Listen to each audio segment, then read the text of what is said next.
মমতা বন্দ্যোপাধ্যায় গোটা ঘটনা তদন্তের নির্দেশ দিয়েছে, আর সেই তদন্ত শেষ হওয়া না পর্যন্ত, অর্থাৎ শেষ না হওয়া পর্যন্ত কোনো মন্তব্য নয়। কে বলছেন? ড্রামাটিক অরূপ বিশ্বাস। সরকার ইতিমধ্যেই তদন্তের নির্দেশ দিয়েছেন, যতক্ষণ তদন্ত চলছে ততক্ষণ কোনো মন্তব্য করব না। কোনো মানুষ ভাঙচুর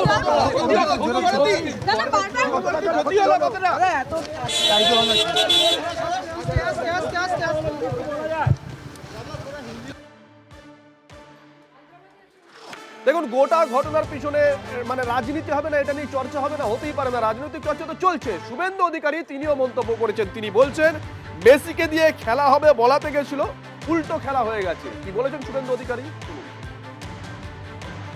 যে মমতা ব্যানার্জি আমাদের মহাকুম্ভকে নিয়ে ব্যঙ্গ করেছিলেন, ৬৬ কোটি লোক ৪৫ দিন ধরে স্নান করেছেন, সেখানে একদিন একটা ইনসিডেন্ট ঘটেছে দুঃখজনক, তাকে নিয়ে উনি ব্যঙ্গ করেছিলেন, বিধানসভায় দাঁড়িয়ে বলেছিলেন মহাকুম্ভ নয় মৃত্যুকুম্ভ।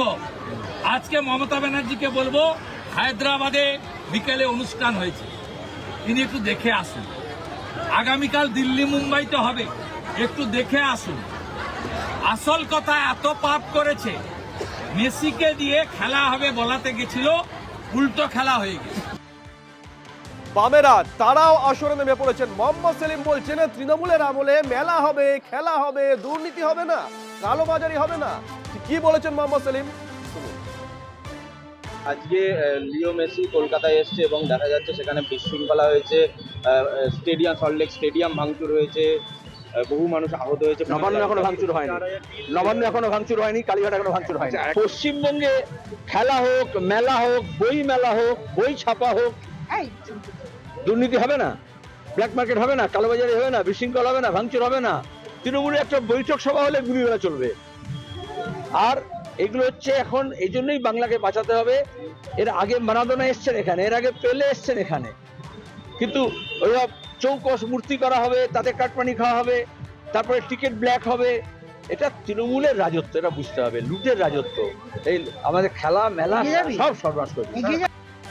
বেনজির বিশৃঙ্খলায় তছনছ যুবভারতী, স্টেডিয়ামে পৌঁছেও ঢুকতে পারলেন না রাজ্যপাল। যুবভারতীর গেট বন্ধ এবং বাইরে বেশ কিছুক্ষণ দাঁড়িয়েও ছিলেন রাজ্যপাল। সবাইকে জানিয়ে এসেছিলাম, তাও কেউ দরজা খোলেনি। সাংবিধানিক প্রধানকে আটকানোর চেষ্টা, ব্যাখ্যা চাই। কড়া পদক্ষেপের নির্দেশ ক্ষুব্ধ রাজ্যপালের। After the incident, I gave directions to the government. Number one, a judicial inquiry has to be ordered. Number two, the organizers have to be arrested. Number three, persons who paid for the ticket should be refunded. Number four, the account of the organizer should be frozen. Number five, for future, there should be standard operating procedure for congregation control, not crowd control.